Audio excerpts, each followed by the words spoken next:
Well, here we are. Friday again. Remarkable. It seems like I was just out here yesterday. Similar weather, almost. A little thunder to wake up to this morning. Pretty exciting. So, kind of drawing back a little bit to do this week. Just wanted to focus on giving you the information, making this quick, and maybe just talking about one or two things really quick to think about when you get out there on the water.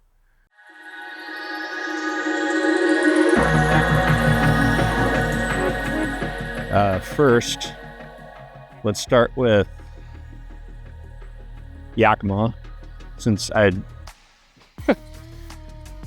creatively left that out of last week's report. So Yakima's at 37.50 this week, or at the moment.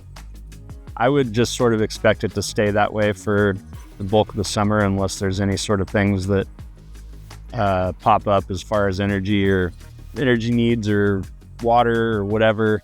It should be between 3,500 and 4,000 probably for the rest of July and August.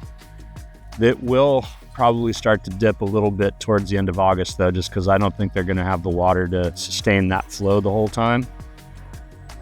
Middle Fork Snoqualmie is at 200, almost on the dot.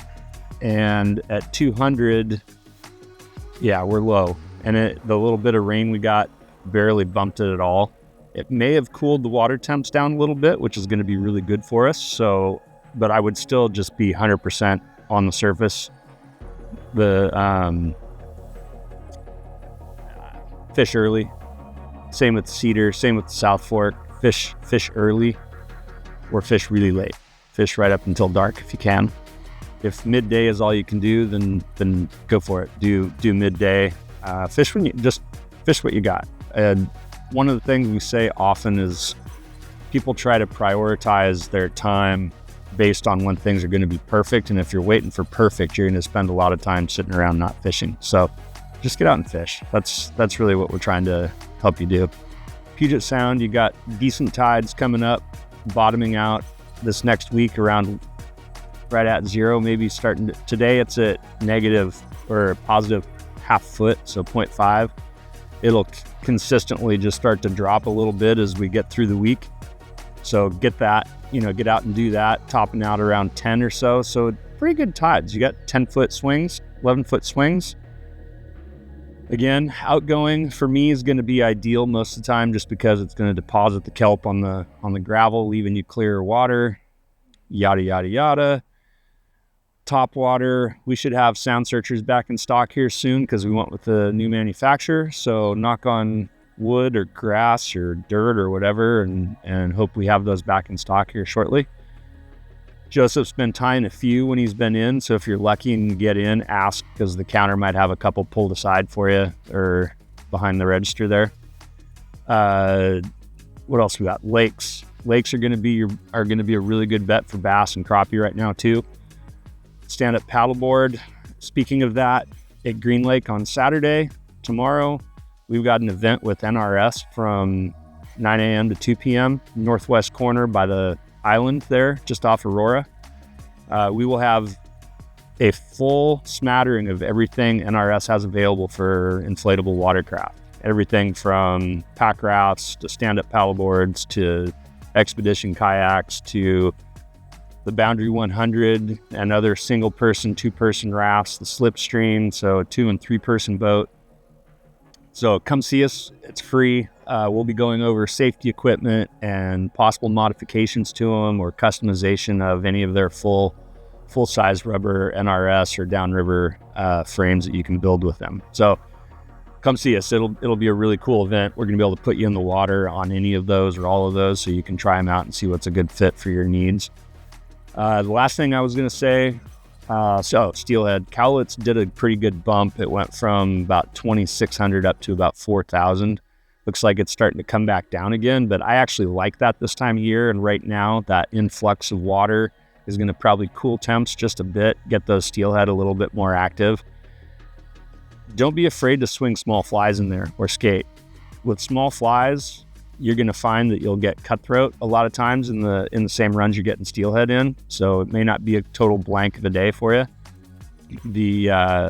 And the cutthroat can be pretty decent size, 14, 16 inches. So don't be afraid to bring the trout spay out to do that. Don't be afraid to break your trout spay out to do the yak either. Skating caddis or stimmies or foam flies is going to be a pretty productive way to move fish there as well. So the last thing I wanted to do for today is just talk a little bit about some casting stuff that I think is important for you to understand, and realize we're here to do casting lessons and classes with you at any point in time. But one of the things I wanted to talk about was, right on cue, a little wind popped up. That's perfect. And coming from my casting side. So one thing I see a lot of people doing is when they've got wind coming from their casting side, they all of a sudden are starting to cast with the wind. They're like, oh, and next thing you know, fish is jumping right here. But because the wind's coming really hard here, they're casting over here. Fish might travel that far out in the sound to go get your fly, but in reality, if the fish is there, we want to get the fly there. So 2 things. 1, loop shape. Being able to create a nice loop with your line, either through a double haul, which I'll need to get a little bit more line out for. Allows a shorter range of motion, okay? Creates a tight loop that gets to cut through the wind a little better. But my favorite really is working on your back cast presentation. The problem with a lot of people when they cast is that it's just human nature. Everything behind you is out of sight, out of mind. So when you make a back cast, you're like, man, that must have been awesome.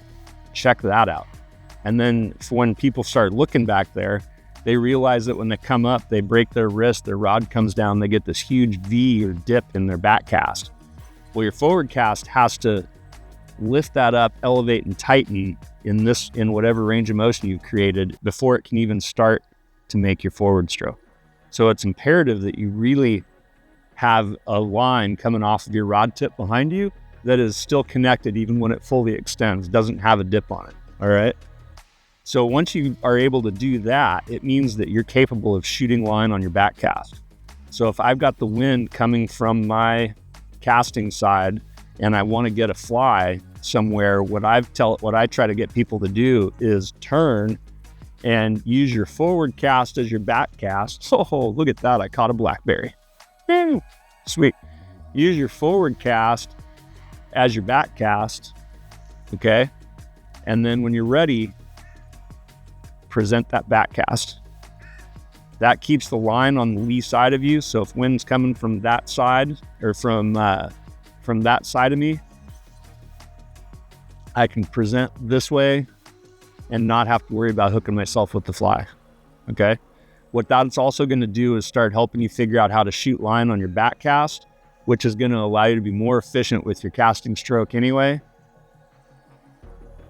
and get more line out there when you're ready. Okay. Sorry, this was just a little impromptu thing I wanted to do for you. But if you have questions about that, come see us at the store. All our fishing reports every week are still on YouTube for you. So check out our YouTube channel, email us, call us. If you have one of these, I wanted to show you guys this phone. Our cell phone is, our store phone is a cell phone. You can FaceTime us on that or text us on that, okay? So don't be afraid to do that. We're here for you, all right? Have a great weekend. Get out and fish. We'll see you next week.